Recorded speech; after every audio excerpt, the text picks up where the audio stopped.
Right, good morning everyone, and welcome to the third of 5 free webinars in the RUMA Agri conference series. I'm Gwyn Jones, as Kat said, and I chair the RUMA Companion Animal and Equine and will be chairing today's webinar. We're very grateful to RUMA Agri for devoting one of their conference webinars entirely to our work at RUMA Companion Animal and Equine, and today we'll be sharing an update of that work and why it's important to expand the AMR journey beyond livestock. We'll have an overview of the work to date, which will include the journey undertaken to define national metrics for measuring antibiotic use in dogs and cats, plus key sector initiatives such as Antibiotic Amnesty. We'll also discuss the latest national usage figures released in our annual report and explore the next steps in the measures and targets journey. Finally, the session will open up discussion around the need for data for the companion animal and equine sectors and how learnings from RUMA Agri and the livestock sectors have helped shape our work in this area. Before I introduce our speakers today, there are just a few bits of housekeeping to share. Once we've heard from our speakers, we'll open the floor for questions. We have a Q&A function enabled, which you can see across the top of the screen. Please feel free to submit your questions at any time, and we'll try and get through as many questions as we can once the presentations have finished. To ensure a smooth flow of our presenters today, the cameras and microphones for all attendees will remain off for everyone. This ensures that only our speakers are seen on the screen. So I'm joined today by two speakers, Steve Howard, who is the Secretary General of RUMA Companion Animal and Equine, who will share details of the work at the Alliance, as well as working with RUMA Companion Animal and Equine. Steve is also the head of clinical services at PDSA, the UK's biggest veterinary charity, where he's worked for over 20 years. Steve graduated from Glasgow Veterinary School in 1994, joined PDSA in 1999, and has been in his current role at PDSA for over 10 years. As head of clinical services, he has particular responsibilities for clinical governance and clinical quality at the charity, which includes a keen interest in the responsible use of antibiotics across the charity's UK-wide veterinary network. Fergus Allerton will talk about the importance of initiatives such as the Antibiotic Amnesty, a project which he's once again helping to coordinate along RUMA Companion Animal and Equine. Fergus graduated from the University of Bristol and completed a residency in internal medicine at the University of Liège in Belgium. He currently works at Willow's referral service. Fergus is actively involved in veterinary antibiotic stewardship and contributed to the development of the Protect Me guidelines, the latest version of which will be launched this month. He's the current editor of Companion, as well as the 10th and 11th edition of BCAVA formulary. He's also clinical lead for RCVS Knowledge and a co-chair of the WSAVA Therapeutic Guidelines Group. So both very busy people. Before I hand over to our speakers, as chair of RUMA Companion Animal Equine, I wanted to take a moment to say a few words about the importance of the Alliance and its work. We're still relatively new as an alliance, and this was inspired by the success of the UK livestock sector in reducing antibiotic use. Many of you will be aware that in the recently released VARS report showing antibiotic sales for food-producing animals have reduced by nearly 60% since 2014, a phenomenal achievement. All of which has been done voluntary, of course, through industry collaboration. At the same time as VARS was released, RUMA Agri also released its Targets Task Force report, which further demonstrated the huge effort and achievements underway across UK livestock to tackle AMR. At RUMA Companion Animal and Equine Alliance, we take note and learn from that work in agriculture in order to protect important medicines for future human and animal use. And whilst this is a very different sector, we're here to help define the principles of responsible use of medicines in the companion animal and equine sectors with a view to contributing positively to the One Health agenda.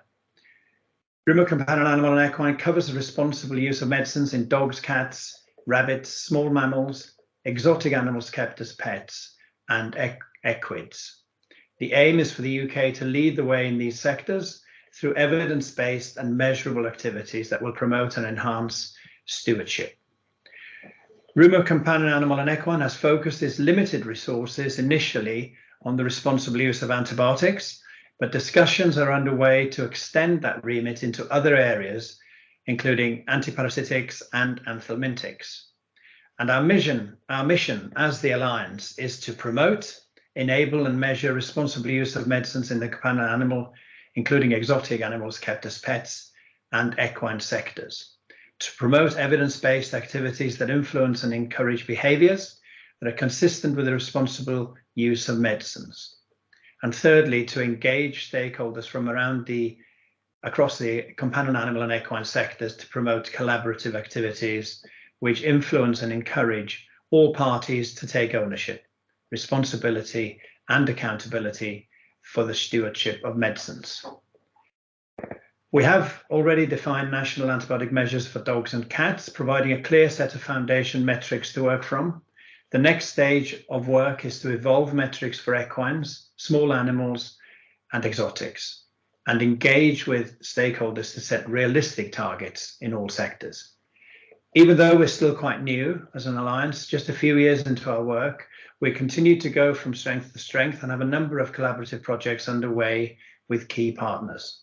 I'm also pleased to say that our membership continues to flourish, and we have welcomed a number of new members this year to the RUMA Companion Animal and Equine family, all of whom help further strengthen our reach and impact and provide new opportunities to support the sectors we represent. We're always open to hearing from potential new members. Keeping with the theme of strengthening our activity, we now jointly share the independent scientific group with our sibling organisation RUMA Agri, and have recently appointed a new chair of this group, Professor Pete Borriello, who has had a long and esteemed career in the fields of both animal and human health. This shared resource brings together eminent specialists in their own right in fields related to the responsible use of medicines in both human and animal medicines. The ISG members advise both RUMA Agri and RUMA Companion Animal and Equine on technical developments, help underpin our fact-based and scientific approach, and provide independent expert opinion within a One Health perspective on the responsible use of medicines in livestock and companion animals and equines.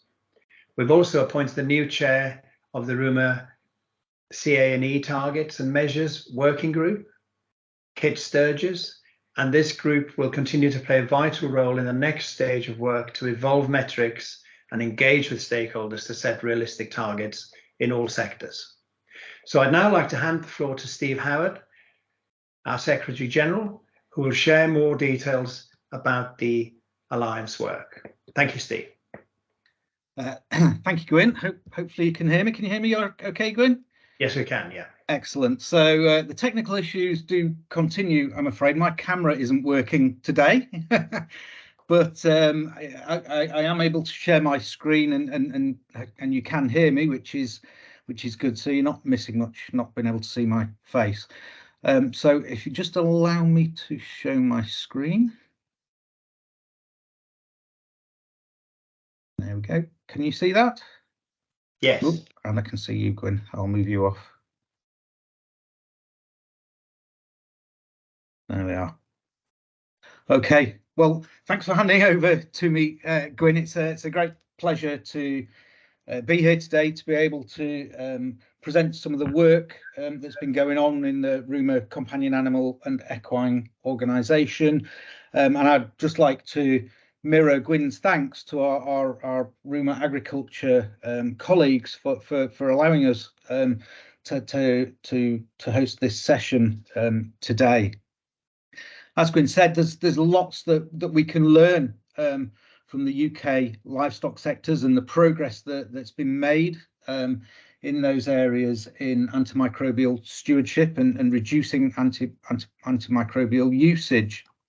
But today, focus more on the companion animal and equine sectors for this session. And I will start by just giving a brief introduction, which Gwyn did do. But just to, I suppose, reiterate that actually conversations started about the formation of the RUMA Companion Animal and Equine group back in 2019, late 2019. And we gathered together a group of stakeholders from across the companion animal and equine sectors to discuss the need for forming an organisation of this kind. And that was born out of the fact that there'd been lots of activities and lots of initiatives going on in the companion animal and equine sectors over the years, right back to the Protect Me poster, which came out in 2012, if I recall. So many years of activity in the sector, but the progress of the sector in antimicrobial stewardship was not really that apparent, because there was no way of bringing together all of those initiatives and looking at the impacts that those initiatives had on antimicrobial usage in the sectors. So there was general agreement then that there was a need for this organisation, just to give that sector-wide view, especially at strategic and national level. So forming our vision, I mean, we established ourselves in 2021, and some of the first matters to do was to set out our role and remit. Our vision being for the UK to lead the way in the responsible use of medicines in companion animal and equine sectors through evidence-based and measurable activities that will improve the stewardship of medicines and optimise animal health and welfare, as well as related human and environmental health. So our role isn't really to do everything in this field. Our role is to collaborate, to amplify the activities of others, and then pull together that national view of how we're getting on in antimicrobial stewardship. We want to use evidence-based information to promote that responsible use in the sectors, so gathering of that data and the evidence that justifies the responsible use of antimicrobials.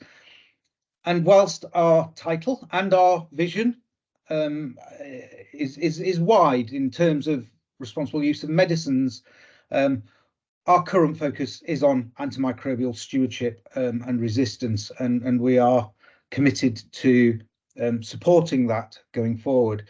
But as Gwyn says, the discussions within the sectors and wider have broadened, especially in recent last couple of years. So we are considering how we're going to approach those areas as well. And as Gwyn mentioned, we created a targets and measures working group fairly early on in our journey, and the reason for this being that whilst companion animal data had been presented in the VARS report for a couple of years, excuse me, for a couple of years, it was felt that the measures, which was milligrams per kilogram, didn't really tell the whole story about usage in dogs and cats especially, and that was our initial focus.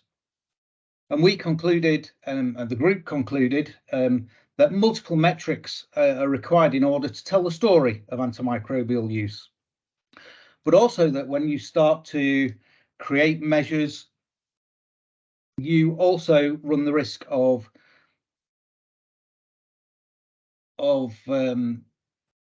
not promoting, but rather unintended consequences, where you can start to drive behaviours that might be moving people towards achieving any measures or targets that are agreed upon, but that are not necessarily delivering the outputs or outcomes that you want to.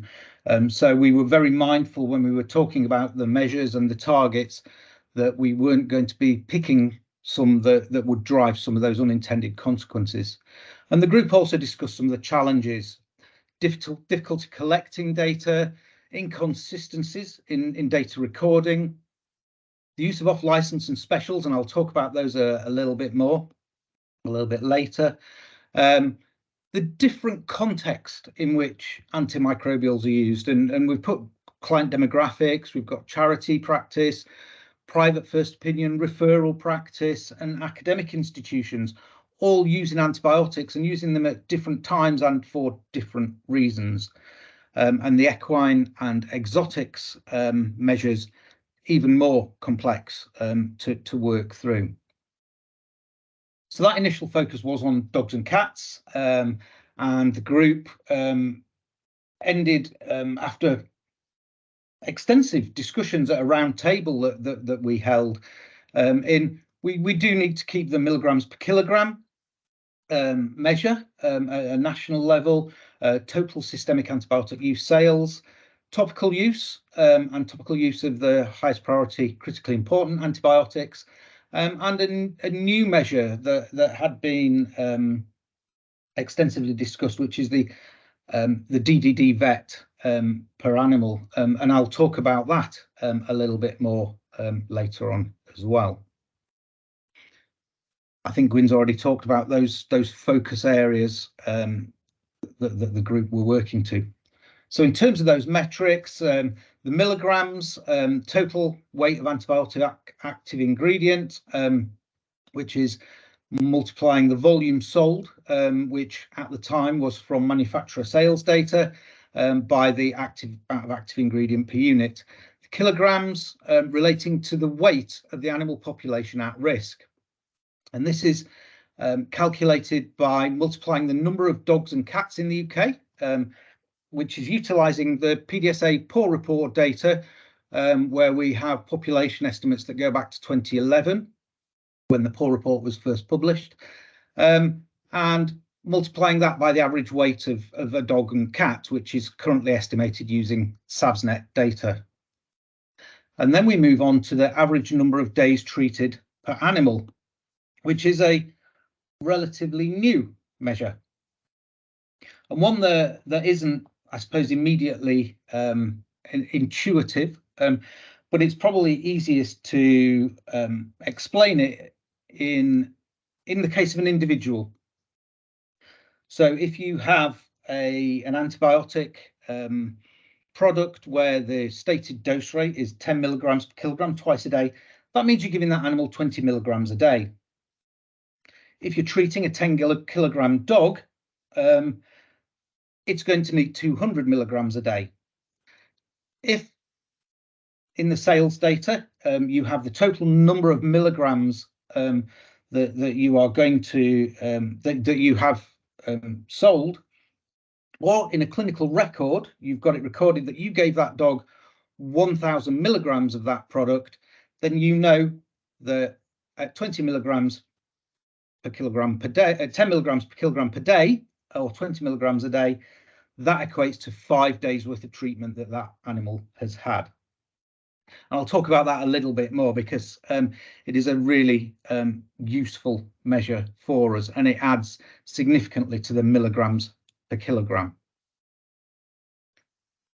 So we ended up with systemic milligrams per kilogram, and this is one that we decided we would continue to report, because it's commonly used by other sectors and it's not relying on any assumptions in terms of the amount given or the doses given.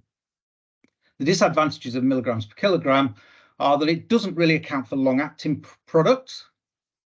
It doesn't account for low dose rate products, or those higher dose rate products, such as the fluoroquinolones at low dose rates and the metronidazole at high dose rates.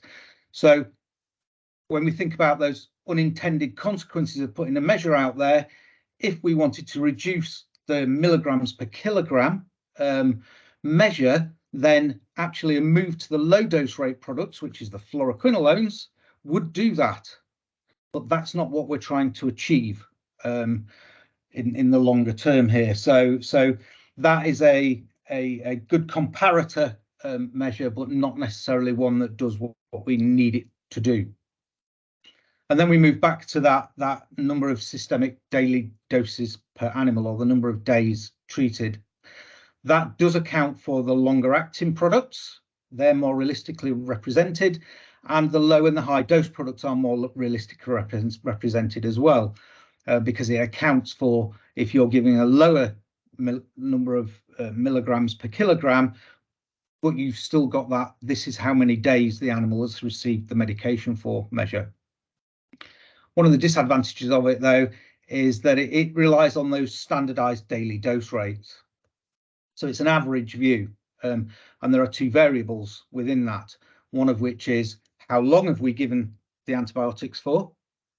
That will increase that measure, but also if you've given double the dose, it will increase the measure as well. So it's an indicator that standardizes the sales or the usage figures for us, and then if there are high variations in those, it allows us to go in and explore a little bit deeper what the drivers for the variations are. And then we felt it really important to also consider topical usage of antimicrobials as well, because they are regularly and frequently used in small animal practice.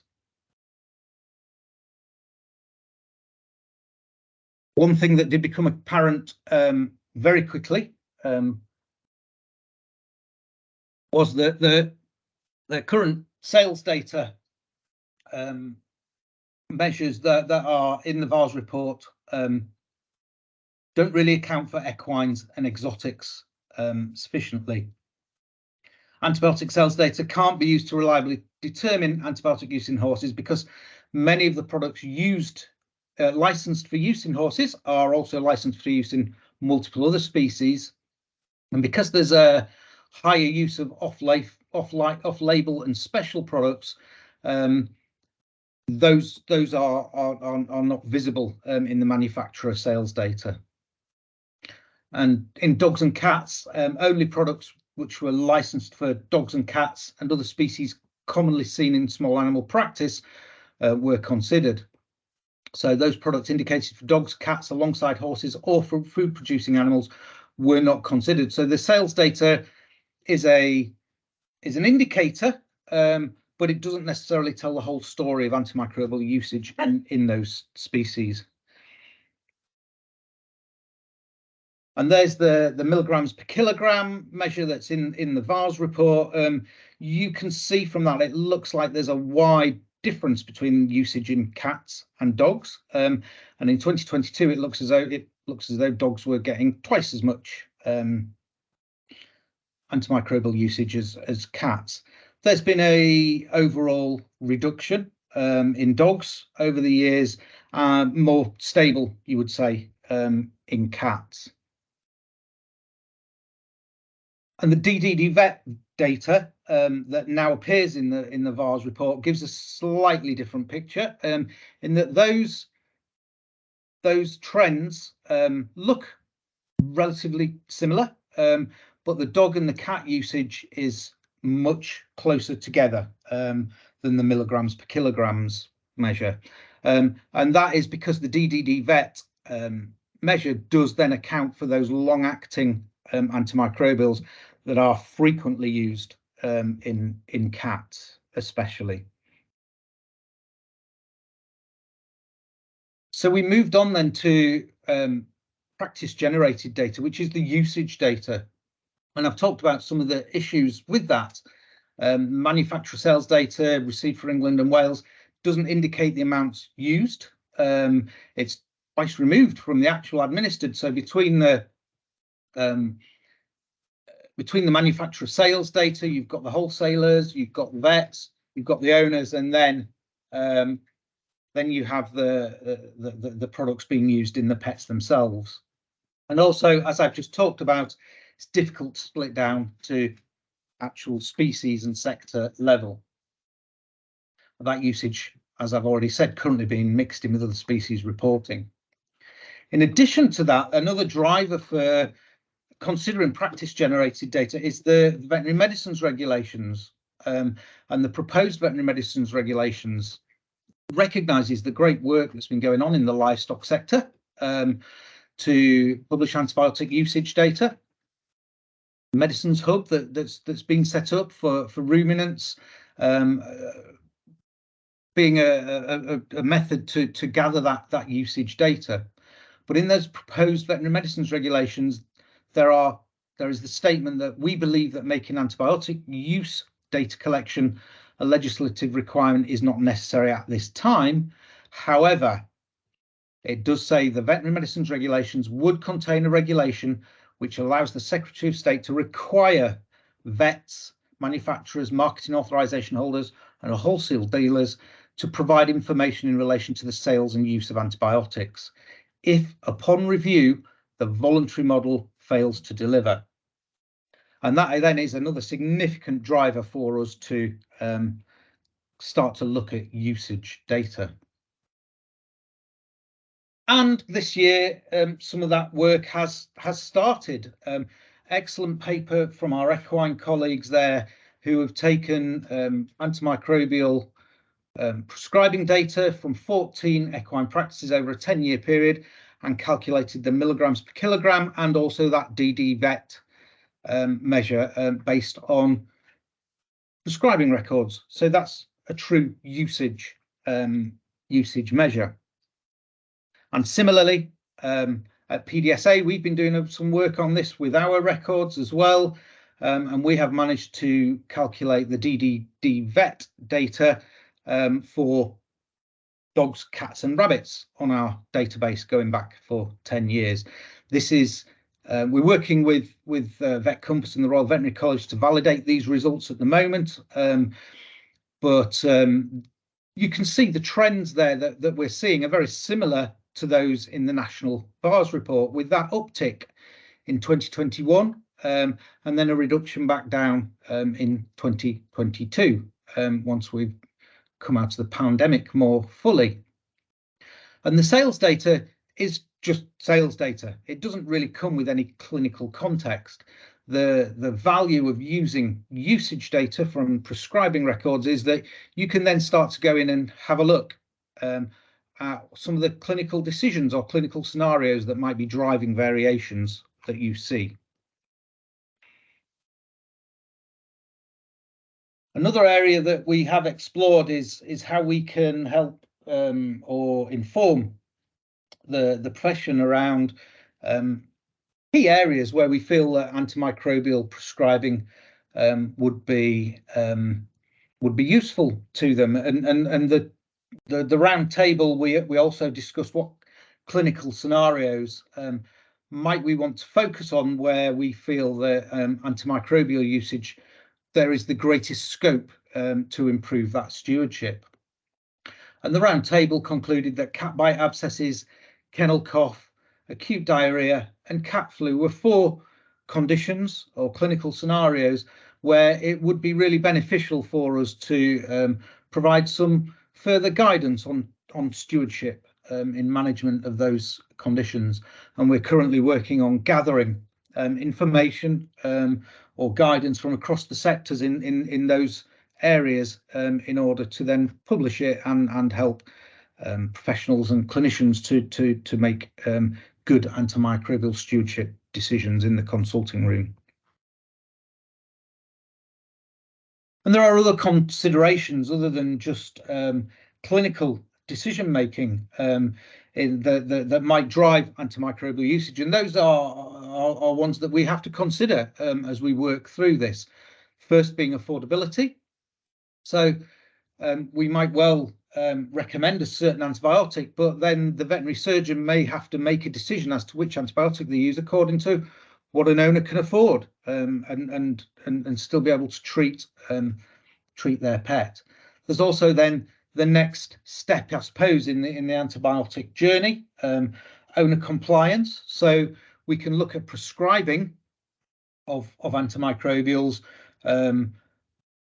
but then what the owner does with those antibiotics once they get them home with the pet, how they dose the pet, how much of the course they complete, and how they dispose of antibiotics is really relevant to good antimicrobial stewardship. And Fergus is going to talk a little bit more around the disposal of antibiotics.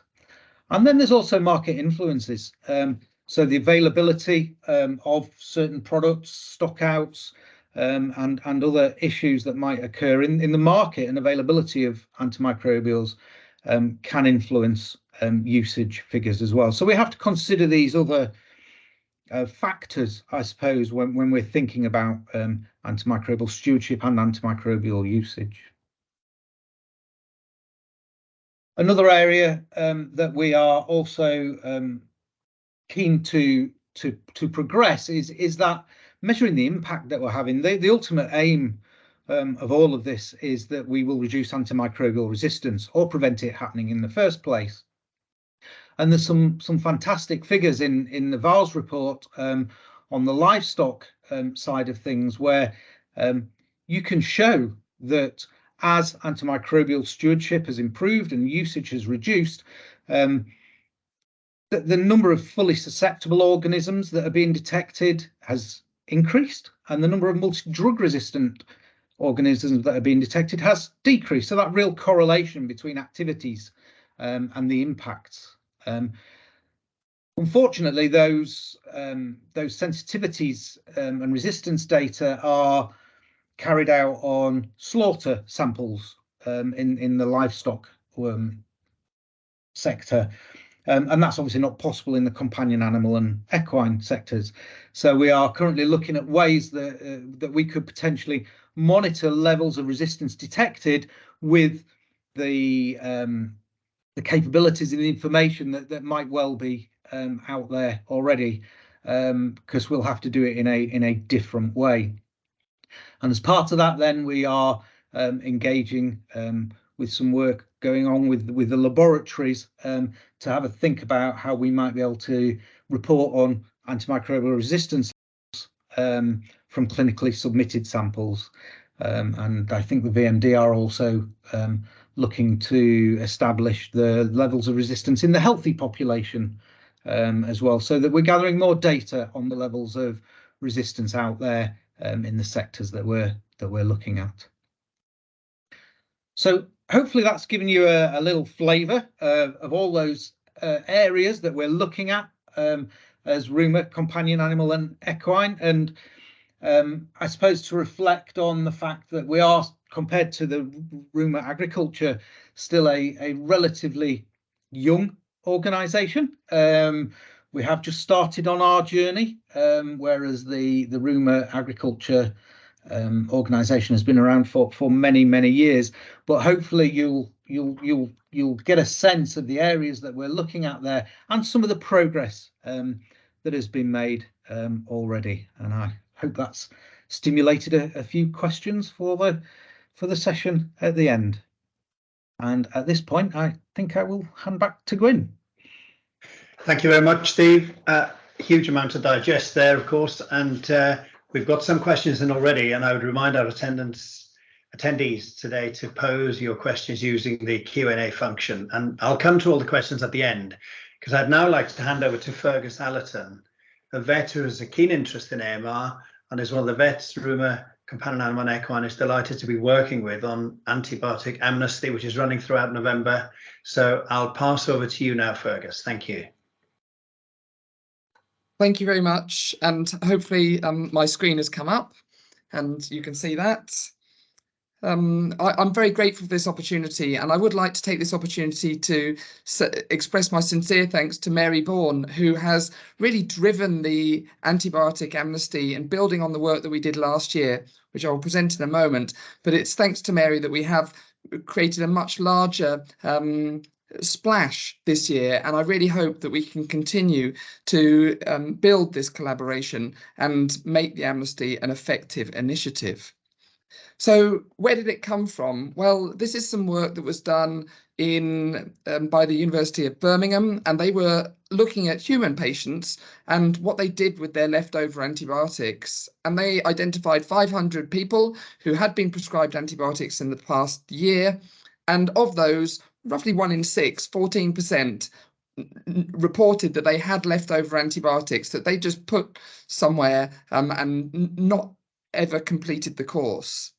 And what was somewhat frightening from this research was that less than 10% returned those antibiotics to the pharmacy for safe disposal.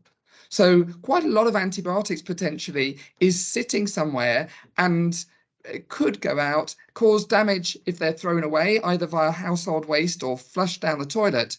They can cause damage to the environment and contribute to pollution and drive that AMR problem within our waterways, within the wider environment. And another third of people reported that they were holding on to them in case they needed them in the future, maybe for their own health, or maybe for one of their family members or friends when they decided that they would take it upon themselves to become doctors and use these important antibiotics to treat whatever ailment they were confronted with. And so this highlighted a problem and potentially a gap in that guardianship, that custody of antibiotics that we're responsible for, right from their original manufacture to when they are expelled from the planet. We have to make sure that every single link in that chain is handled correctly. And a wider report also looked at the way that antibiotics are handled, and they found even higher levels of people throwing them away in household waste, with some using our toilets and sinks. And we all know that that doesn't even get processed. It just goes straight out into our rivers and seas. So back in 2021, actually, NHS Midlands, led by Connor Jameson and Raki Agarwal, they came up with this idea of saying, we're going to try and get some of these leftover antibiotics back. And they created a pilot project that ran across some 14,000 community pharmacies, and they invited as many of them as possible to be involved. And they did demonstrate that there was room for this initiative within the environment, or within that pharmacy structure. But they then said, well, maybe we're not the only ones with this problem. And they approached the veterinary profession and invited us. So last year, veterinary practices, in collaboration with NHS Midlands, in what represents an excellent example of a One Health initiative. We are tackling the same challenges as our colleagues, our medical colleagues. And the idea was to encourage both patients, human patients who have their own antibiotics, and pet owners on behalf of their pets, to return any leftover, any unused, any out-of-date antibiotics back to their community pharmacy or back to their vets so that they could be disposed of by appropriate channels. And well, we were really lucky last year that this initiative met with widespread support across the veterinary profession. You can see the logos there of a variety of organisations who really got behind this and said, this is something that we share those beliefs. We think it's an important idea, and they were very much encouraging vets to get involved with the Antibiotic Amnesty. And it did work. So I think we can be very proud of the achievements of the Antibiotic Amnesty of 2022.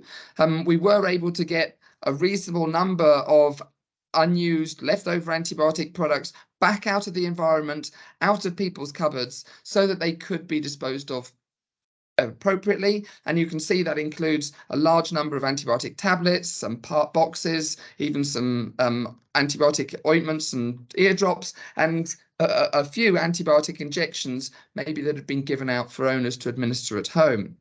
And a startling proportion of these were these high category, high tier antibiotics, such as fluoroquinolones, which for various reasons we are looking to try and protect as much as possible. And pouring them down the sink or throwing them into the bin is probably not the best way to supervise these medications. And I think that that's the clear stated objective of the amnesty, is to get these things back. But I think maybe even more important is to try and raise awareness. What we're trying to do through this project is to try and communicate this very important message to the wider public, both all the people who work in vets and doctors, but also the general public, the pet owning public. And we were trying to say how important safe disposal is, but this then resonates with the other messages that we are trying to communicate. So you only use antibiotics when they're necessary. Use the shortest course that is going to be effective. If we can start saying, well, you shouldn't have leftover antibiotics, and we're asking you to return for no money this resource that you've paid for, owners are going to start asking, well, why did I have that much in the first place? Was it even necessary? And hopefully that will build a greater movement to address overuse, inappropriate use of antibiotics where appropriate.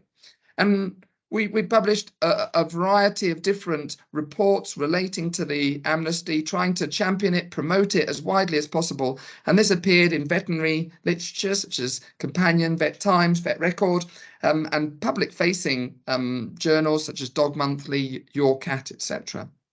And social media now being the massive beast that it is, we were able to diffuse the message as widely as possible across these various media streams. We summed up the amnesty and described our findings and our successes, both in a written report that is available on the RUMA Companion Animal Equine website, in a companion update article, and in this letter to Nature Medicine, which really highlighted the One Health aspects of this whole project, saying we want this to be an important thing for pharmacies and for doctors to get behind, and for vets to show that we're also doing our part.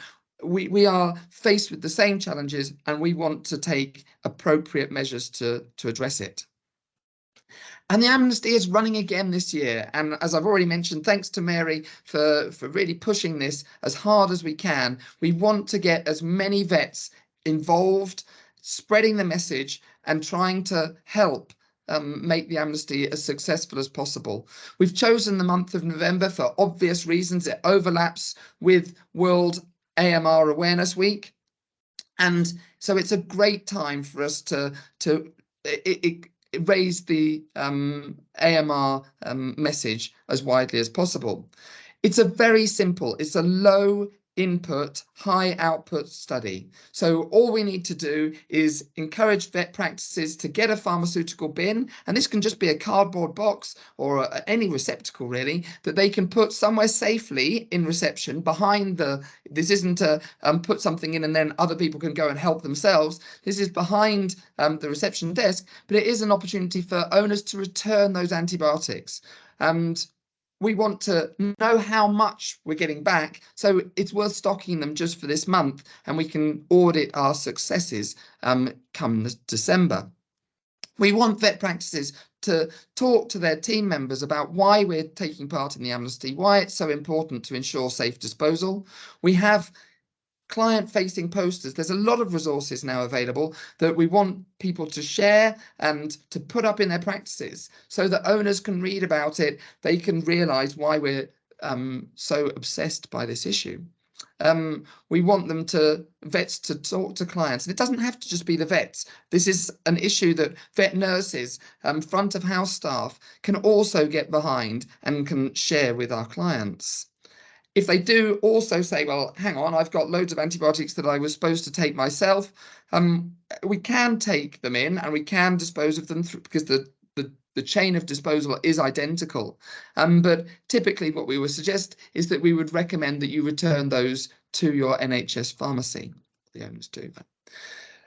As I've said, we're keen to get the message out, and Mary's been targeting a lot of different initiative journals. This was the Daily Star last week, where they amazingly identified Bigfoot. So if that's not big enough news, you could turn to page 22 and you could see that the amnesty is appearing, and the Daily Star has some amazing 11 million readers. So there's people who are going to be hearing about this. They're going to be recognizing it, and hopefully they're now collecting all their unused antibiotics and taking them back to the vet, and a part of that solution. Across social media, this has exploded again, with lots of different organisations tweeting out their involvement, how they are taking part, and really trying to build a bank of knowledge around this area. A great podcast by Danny Chambers. We can see Ian Ramsey there talking on Vet Webinar, or Webinar Vet, sorry. And trying to encourage more people to get involved.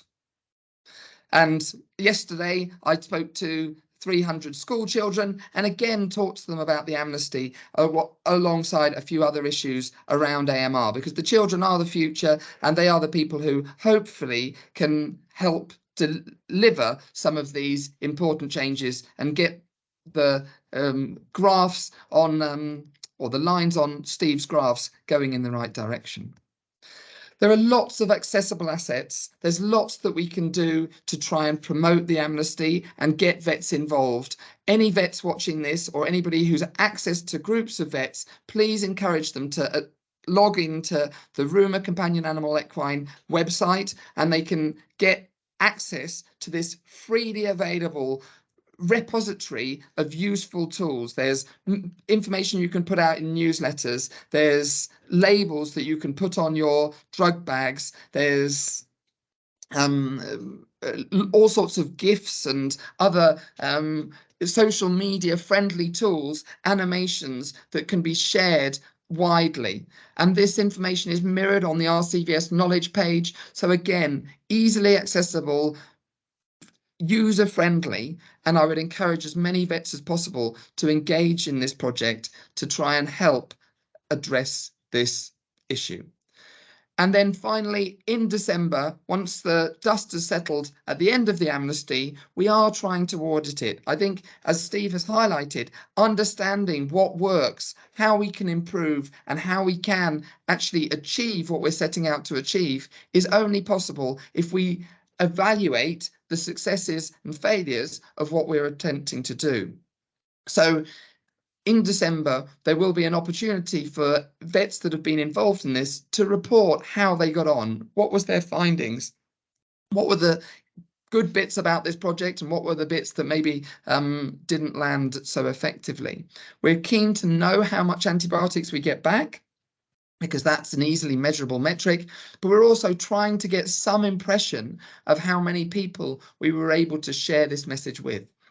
So there will be, I don't imagine the link works on the PowerPoint, but there is a BSAVA SurveyMonkey survey that will allow people to submit this data in December. And I'm sure that link will be shared with the materials available with this webinar. So thank you very much for listening. Thank you again for anyone who has participated in the 2022 or the 2023 amnesty, and please do think about getting involved. I think it's one that it's easy to do and is part of a wider and important picture. Thank you, Fergus, for that extensive overview of the amnesty. Great work, and we're privileged to be involved with that. I have a first question here. I think it's for Chris, this one. How are you defining HPCIAs, as the WHO defines, or the EMA category? Do you mean for Steve, Gwyn? Sorry, yes, I did mean for Steve. Well, there's actually a relatively limited number of HPCIAs in use in the companion animal sector that we've found. So the fluoroquinolones and the third and fourth generation cephalosporins are by far the most frequently used. We've been basing our categorization on the VARS report categorization, but I can't off the top of my head remember which of those external frameworks that relates to. Catriona might have Katrina, sorry, might be able to tell us from a VARS report perspective. Hello, yep, Hello. Katrina Prince here from the BMD. Hello. Yes, so we base our HPCIAs that we report in VARs on the EMA categorization, which includes fluoroquinolones, third and fourth generation cephalosporins, and colistin. But it doesn't include macrolides, which is in the World Health Organization classification. Yes, and colistin's not in use in companion animal sector, certainly at the moment, and I don't think it's been used in the livestock sector for a number of years either. Thank you for that, and especially for Katrina. I should have mentioned that Katrina is there to give us the VMD viewpoint on any questions that we feel necessary. Another question here: do you have data available for antibiotic use in pet fish? I think maybe Katrina can also chip in on this one, Steve, if you don't have the answer. Well, I can. I suppose that's aspirational at the moment, and but as a RUMA Companion Animal and Equine, it is an area that we are hoping to be able to gather some of that data. As I said in my presentation, when it comes to equine, small furries and exotics, the sales data is of very limited on no use to us at all in being able to get visibility of the use in those species, and pet fish does fall under that. However, some of the pilot work and initial work that we've been doing utilising clinical records has been proving a concept almost. And what we've been able to gather from the PDSA data we've been doing that pilot on is that we can gather that data for rabbits. And as we delve into the clinical records, I'm hoping that the methodology that we've used to show usage data is gatherable for dogs, cats, and now rabbits as well, can also be applied to other small and exotic pets and species that might be being seen in clinical practice and recorded on the clinical systems. So the answer at the moment is unfortunately not, but it does fall under our remit, and those kinds of species are areas that we will be looking at going forward. Thank you. Go on for Fergus. Do the guidelines available for the practitioners to advise owners about the amnesty at the time of prescribing antibiotics? So there are, the amnesty is ongoing and everything is still active. We can get people to join in again now. So please do take this opportunity to take part in the amnesty. We do have some client information as well on that website. So there's lots of information that is directed for clients particularly. And I have another one for you actually.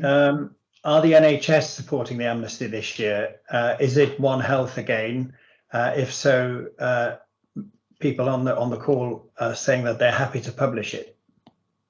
Brilliant. And yes, the NHS Midlands, who created this idea, are going again, and they're really keen to get as many other trusts involved as possible.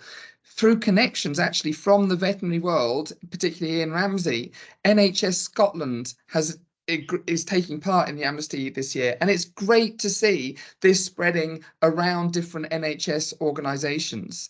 And I think that we should encourage them to engage as much as possible with this. They have a lot of different challenges affecting community pharmacies at the moment. This time last year, just as the amnesty was launching, they got hit by the strep epidemic. You'll remember, with all the children had a sore throat, and led to antibiotic shortages because they were having to give out so much. And so there are lots and lots of things that are taking up pharmacy time, but I think it is one that as many NHS organisations as possible are behind and are trying to get involved with. So yes, please share it with any NHS organisations that you can. The other group that I think it's relevant to is dentistry, and they are looking at different ways to reduce their antibiotic use. So I think it fits into them, and also to organisations like the Rivers and Canal Trust. They were very excited by this because they were saying, we want to try and minimise residues in these environments. There was a great, sorry to diverge a bit, but there was a great study called the Beach Bum Study done a few years ago, where they found surfers have much higher rates of multi-drug resistant E. coli than those of us who live safely in the middle of the land. I'm pretty close to the centre of England, actually. And so probably some of the antibiotics that we flush out into the environment could be contributing to that higher rate of E. coli among people who are exposed to those environments. So I think this is very, very much a One Health initiative and something that has impact on all those different sectors. Thank you. One for you, Steve. Which percentage of the antimicrobials used in pets are registered for pets only and not for other brackets farm animals? So again, that's a VARS report question, really. I think the report in the VARS report show that around is it about 8%, Katrina, of the total antibiotic usage is in the companion animal and equine sectors. Was it around 15 tons? Yeah, no, thanks, Steve. Yeah, that's right. So the way that we measure for total animal use, so both companion animal and food producing animals, is total tonnage of active ingredient in the sales antibiotic products within the UK. So we know, and we split them by food producing animals and companion animals based on how those products are licensed, so which species they're licensed for. And using that, we can say that so firstly, in the last reporting year, which was 2022, 193 tons of total antibiotic active ingredient was sold, which is the lowest ever recorded, and 80% of that was licensed for producing animals only. 8% of that was, as you said, Steve, were licensed for companion animals only, and that's actually decreased by 4.5% since 2021, and the rest of that amount is licensed for both food producing animals and companion animals. So based on the sales data alone, we can't say conclusively whether it's been used in food producing animals or companion animals, which also highlights the importance of collecting species or sector specific use data. Thanks. Yeah, I was going to add that, Katrina, in that that's a consideration in the sales data, but when you look at clinical records, you can see the exact species that particular product was prescribed for. So you can differentiate how much was given to dogs, how much was given to cats, how much was given to rabbits, how much was given to horses from that usage data. So it gives us that fuller picture, rather than, I think, the manufacturers, and quite accurately by the looks of it, make an assumption of how much has been given to dogs and how much has been given to cats when it's stratified in the VARS report. But it does look like they do it accurately because, well, the PDSA data anyway, the trends and the proportions are very similar to those assumptions that are in the VARS report. Thank you. Another one for Fergus. Appreciate that the Amnesty focuses on antibiotics, and it's great to hear about the success and continued use of the Amnesty. Is there scope to build on this success and extend the Amnesty to other veterinary and human medicines? I think so, yes. And in fact, since June, I think, this year, there is practice standards. So any GP level hospital, under the practice standards core principles, you now need to actively seek to recuperate any leftover unused medicines. And this doesn't just apply to antibiotics. So that is now a requirement for lots of vets. And I think it does have relevance across anti-inflammatories, across painkillers. They're looking to do this in other countries such as the US, and they've got issues with trying to recover unused opioids, because all sorts of things can happen to our pets. We may think a week's course of opioid is appropriate to dispense, but then the animal unfortunately dies or doesn't end up using it. We do need to be responsible for those medicines, whatever their nature, to make sure they get returned. I think parasiticides are among the most challenging on that front, because unless they are out of date, they may be part of preventative healthcare that has been recommended, and so owners may feel that they are still appropriate to hold on to for use in the future. And often we are using them, and there are lots of different arguments over the appropriateness of routine parasiticide use, but I think including them in the amnesty is going to be need to have some very careful messaging. And so at the moment, the purpose of the antibiotic amnesty is really to focus that messaging on antibiotics because of the link with AMR and the wider One Health thing. But we do recognise actually that we want to get all leftover and unused medicines of whatever their nature returned so that they can be appropriately disposed of. So yes, I think that's a great question and something that we are working on more widely. And I should say that the amnesty, it runs during November, but we do want, it doesn't end on November the 30th. We still want people to return their antibiotics for the rest of the year and forevermore. It shouldn't just be a 1 month thing. Yes, indeed. Yeah. A more general question, Steve.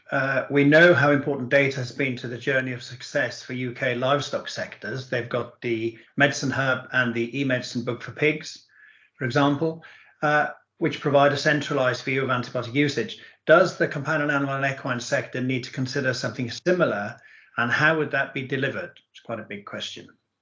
It is indeed. So yeah, I mean, data is absolutely essential, I think, to us moving forward. If we roll out antimicrobial stewardship initiatives, then being able to see the impact of that on prescribing and usage is really key to us. And of course, because we're in such an early stage, I suppose, then a lot of the work so far has been on creating the measures. What do we want to measure? And in order to create those measures effectively in the equine and the small animal and exotics areas, we need that usage data. And our focus at the moment is really on that usage data, so that we can not just talk about dogs and cats from the sales data that we've got, but also about usage and antimicrobial stewardship in those other species as well. And it's only really once you've got the measures and the data that underpins that measures that you can effectively and meaningfully talk about targets that you might want to achieve as well. So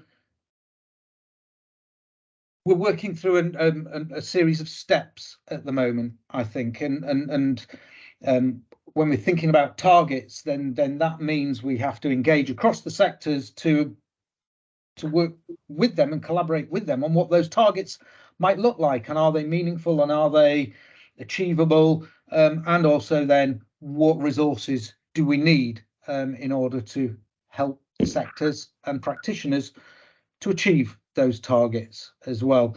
So we're on that journey at the moment in terms of the kinds of resources and materials and reporting that's needed from the companion animal and equine sectors. We made a good start, but there is still a lot to do.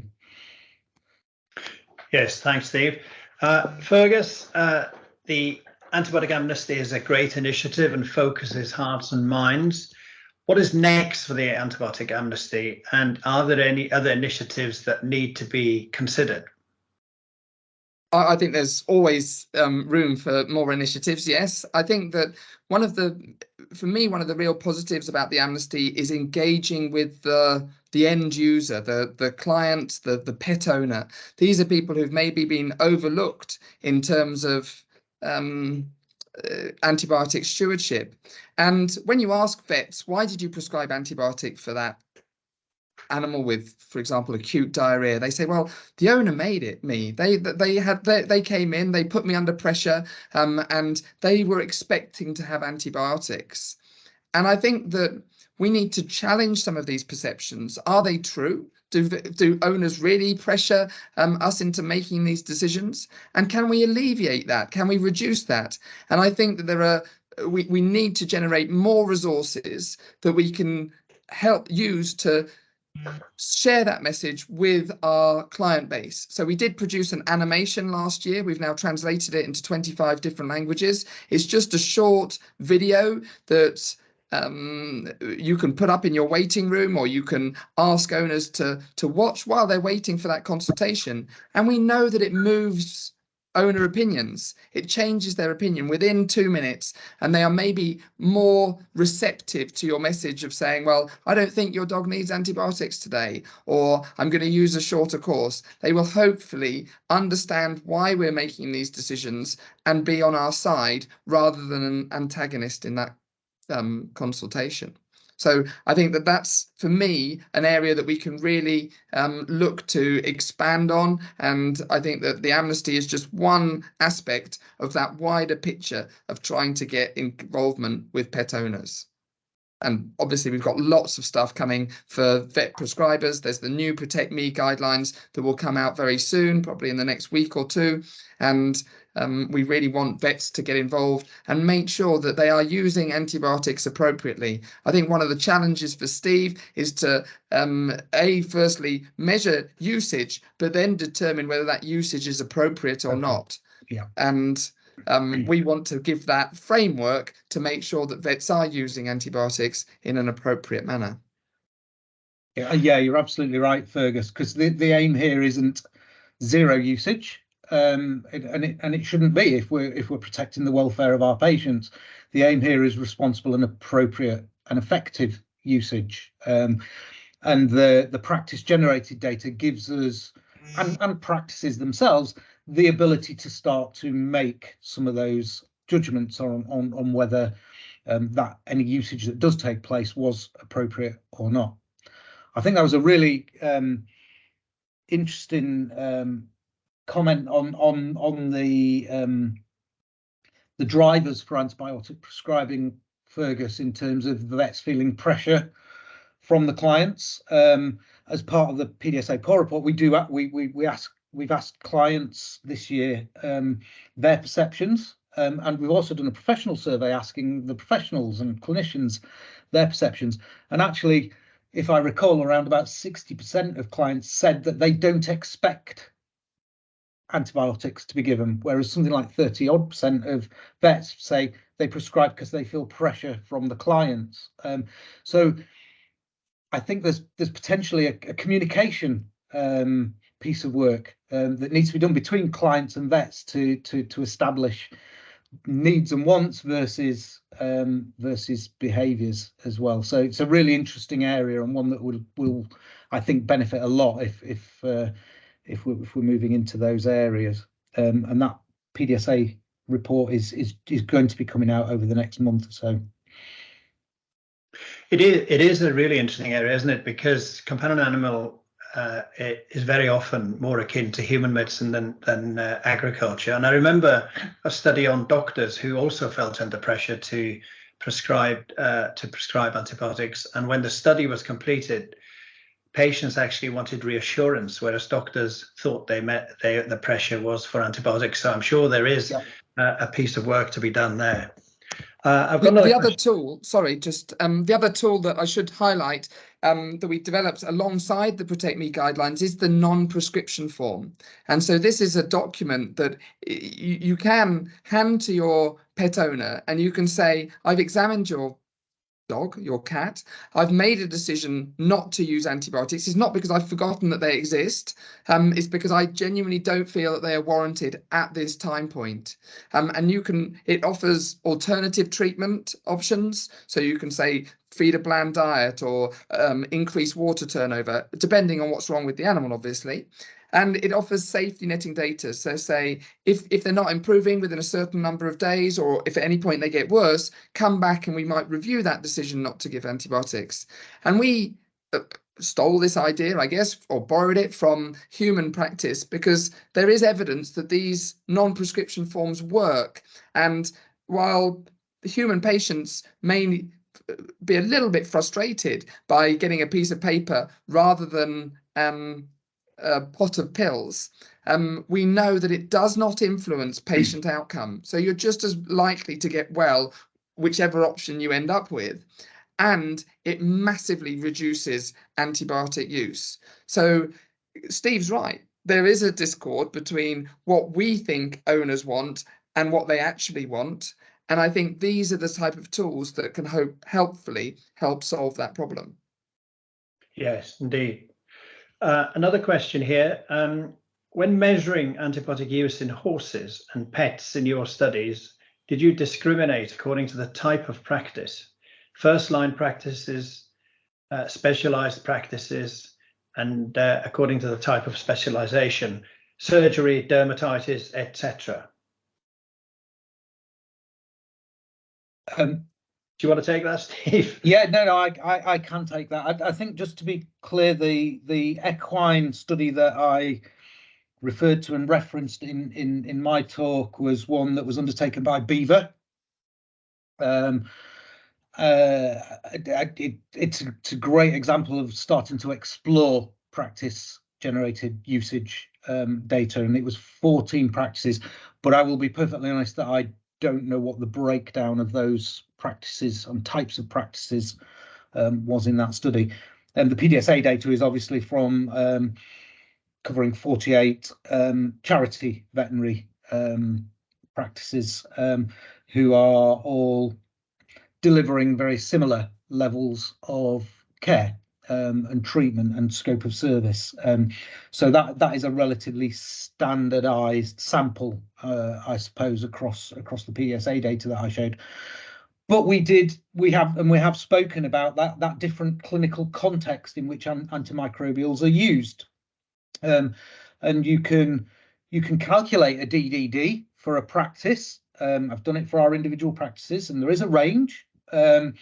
But once you've got that number, it doesn't tell the whole story. You have to put some context behind it in terms of why it is ending up where it is. And I think it is probably reasonable to expect that referral practices may well have a higher DDD figure than some first opinion practices who may be doing a higher proportion of preventive care, for example. So their population at risk includes sick patients, but also preventive patients that are not got sick over the time period that's been analysed, whereas most referral practices are almost entirely seeing sick animals that have reached a point in their condition where they need that extra level of investigation and care with them.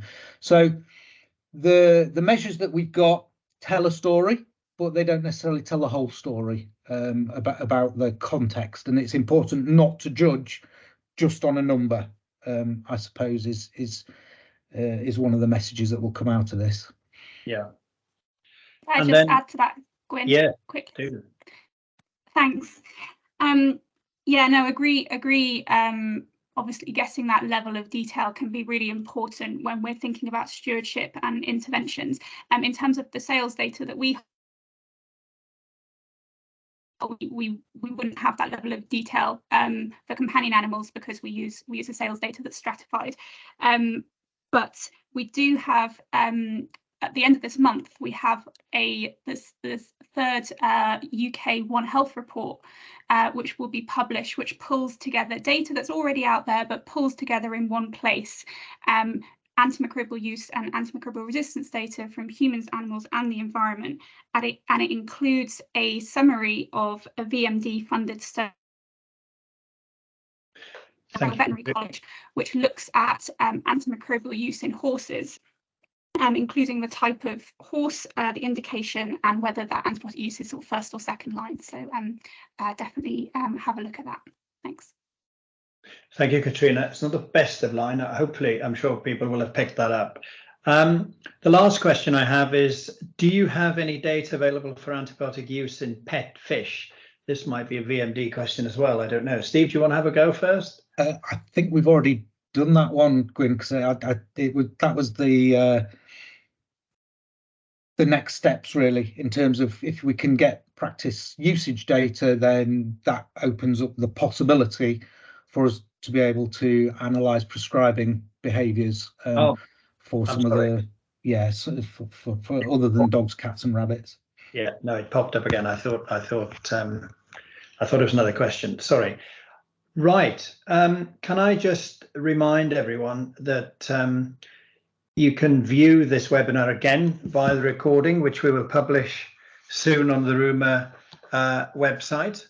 And it remains for me now really to thank both our speakers and, of course, Katrina, and all of you for attending today. It's been a really interesting webinar, and there have been some great questions. I'd also like to thank Mary Bourne and her team, who do an incredible job as our communications team, and they're much more than that. And they were obviously operating behind this webinar today as well. And then before I wrap up, I just want to remind everyone that there are still 2 more webinars in the RUMA Agri conference series. Next Wednesday is the environment webinar, and the following week is the One Health webinar. And you can sign up for the remaining webinars on the RUMA Agri website in the events section. And then finally, we will be releasing, RUMA Companion Animal and Equine, we'll be releasing our annual report in a few weeks' time. So please keep an eye out for that report. And I'd also like to encourage everyone to sign up to the RUMA Companion Animal and Equine newsletter, which you can do via our website. So thank you all very much today for attending, and no doubt we will see you soon. Thank you. Bye-bye. Thank you.